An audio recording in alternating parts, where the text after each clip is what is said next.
Halo, Assalamualaikum warahmatullahi wabarakatuh. Jumpa lagi dengan saya Freddy Sudaryanto seperti biasa di kasus Jalan Cagak Subang malam ini. CCTV Anger menjadikan hal yang sangat krusial. Kenapa? Karena di sana ada sebuah pengakuan. Di mana pengakuan di sana adalah Anger melihat sosok, dan sosok itu adalah sosok terpidana yang sekarang sudah jadi terpidana, yaitu Pak Yosep. Dan satu orang memakai jaket hitam. Dan ini adalah sebuah fakta persidangan. Tetapi yang jadi permasalahan adalah tidak ada CCTV-nya. Di persidangan tidak diperlihatkan CCTV-nya. Satu pertanyaan adalah, apakah memang benar CCTV itu tidak ada? Nah, ini suatu pertanyaan ya. Saya lagi, ya Bang Fadja jelas tidak ada, karena di persidangan tidak ditampakkan. Apakah tidak ada soft file-nya? Apakah tidak ada kopinya? Apakah tidak ada screenshot-annya? Sebuah pertanyaan, sekali lagi ini sebuah pertanyaan. Apakah saudara Anger tidak menyimpan screenshot-annya? Dan sebuah pertanyaan lagi. Pada saat kapan saudara Anger memberikan informasi bahwa ada penampakan seorang yang sudah jadi terpidana, yaitu Pak Yosep, dan seorang yang memakai jaket hitam kepada Polda Jabar? Nah, ini suatu pertanyaan nih. Kapan Anger melaporkan kepada pihak Polda Jabar tentang temuannya melihat penampakan tersebut di CCTV? Kemudian kita tahu bahwa kapan saudara anggota kepolisian, yaitu Bapak Irlan, mengambil CCTV tersebut atau hard disk tersebut kapan? Ya, nah ini harus kita urut adalah kapan Bapak Irlansyah mengambil video tersebut. Kemudian tiga adalah pertanyaannya, kapan Anger melihat penampakan Pak Yosep di CCTV itu? Oke, kita tiga pertanyaan ya. Dari pertama, kapan Anger melihat CCTV itu? Kalau tidak salah hari kedua, kalau nggak salah ya. Mohon maaf jika salah, tolong dibenarkan. Kalau nggak salah hari kedua Anger melihat CCTV. Kemudian kapan Polda Jabar mengambil, maksudnya kapan, bukan Polda Jabar, mohon maaf. Kapan Bapak Irlansyah mengambil CCTV itu atau hard disk tersebut? Hari keberapa?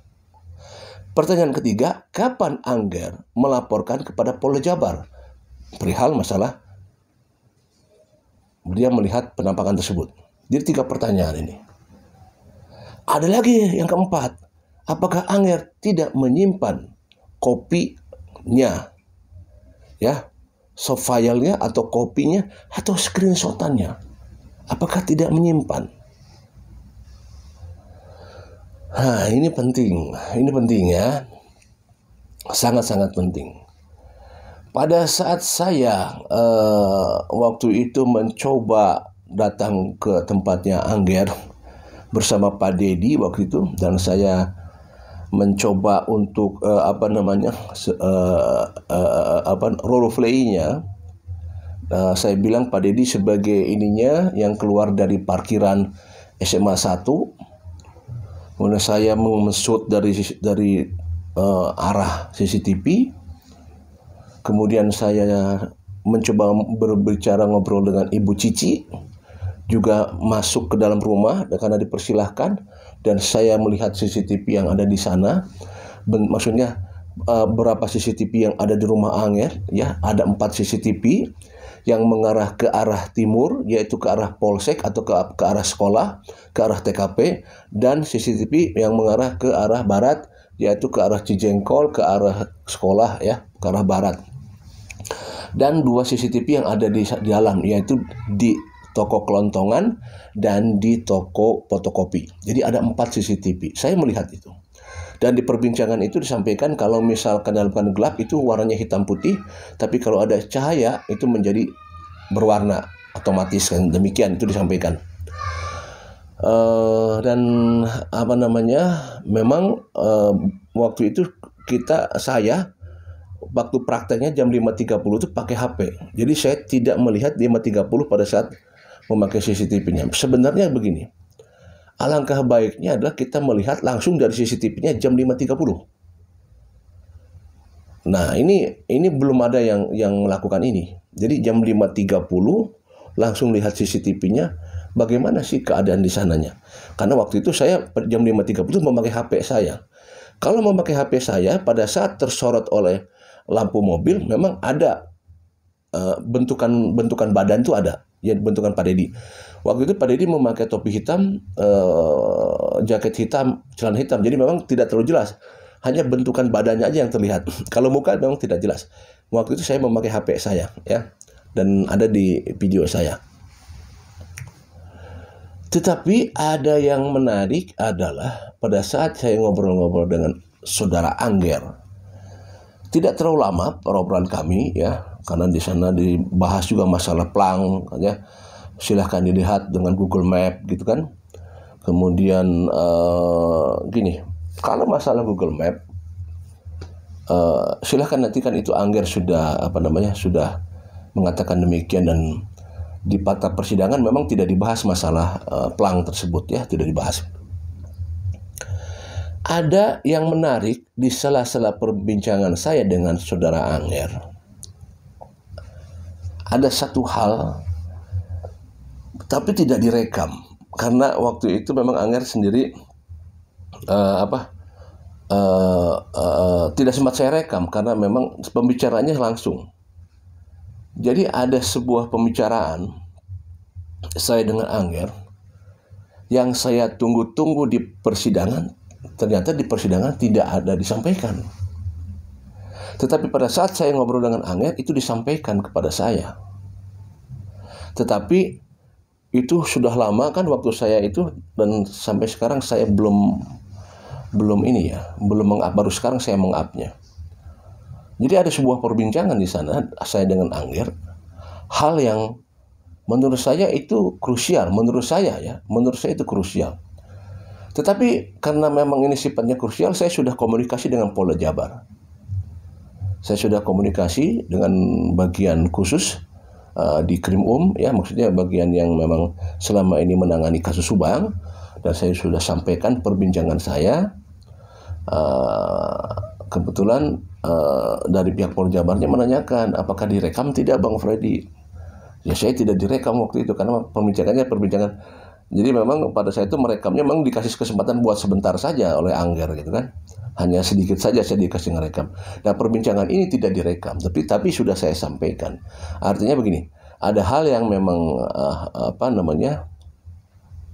saya tahu, ya saya sampaikan kepada Polda Jabar, karena biarlah itu jadi penanganan Polda Jabar. Yang penting sudah saya sampaikan gitu kan. Cuman memang saya tunggu-tunggu di fakta persidangan itu tidak disampaikan pada saat kesaksian saudara Angger, tidak ada, itu saya tunggu-tunggu.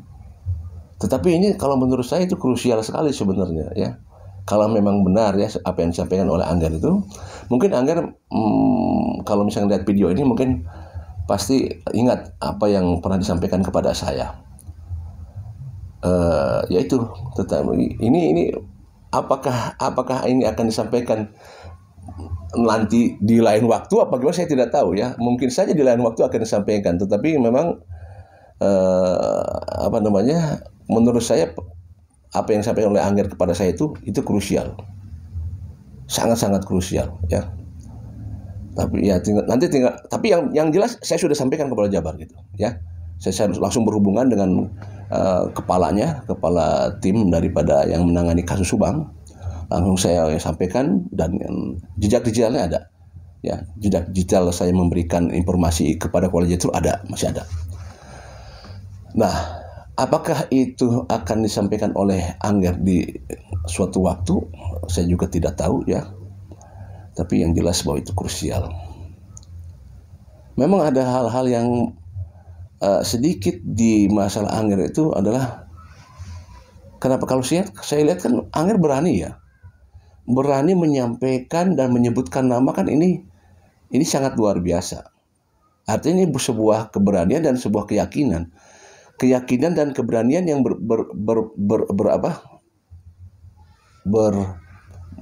bersama-sama gitu kan. Antara keberanian, kan tidak semua orang berani loh. Kalau mau cari aman, sebenarnya orang kalau mau cari aman, apalagi ini kasusnya kasus besar. Orang kalau mau cari aman, lebih baik nggak usah ngomong, diam aja kan gitu. Kalau mau cari aman ya, udahlah diam aja lah, atau sembunyikan lah, atau gimana gitu kan. Nggak usah bicara. Tetapi dengan adanya dia Angger berani mengatakan bahwa di sana nama disebut, ya, nah kita tahu semua di media kan, nama Pak Yosep disebut dan orang yang memakai jaket hitam disebut, karena dia mengatakan tidak tahu siapa itu katanya. Nah, ini keberanian dan mungkin saja ada sebuah hal yang membuat saudara Angger itu berani gitu ya. Keyakinan yang membuat Angger menyebutkan nama, kan ini sebuah keberanian yang sangat luar biasa. Loh, ini kasus besar loh, nggak main-main gitu kan. Nah, itu dia. Ya, misteri, kalau saya katakan ini misteri saudara Angger dan Ibu Cici. Misteri Angger dan Ibu Cici. Dan kembali lagi mengenai apa yang disampaikan oleh Angger kepada saya waktu itu. Itu kalau menurut saya hal yang sangat krusial. Ya, saya tidak bisa sampaikan di media, tetapi saya sudah sampaikan ke Polda Jabar. Mudah-mudahan itu pun jadi sebagai bahan masukan juga buat Polda Jabar. Demikian materi malam ini. Kita support terus Polda Jabar. Sepertinya memang akan ada yang naik dalam waktu dekat nih. Seperti di bulan Oktober ini akan ada yang naik ya di waktu yang dekat. Kita tunggu saja untuk masalah obstruction of justice dan yayasan. Assalamualaikum warahmatullahi wabarakatuh.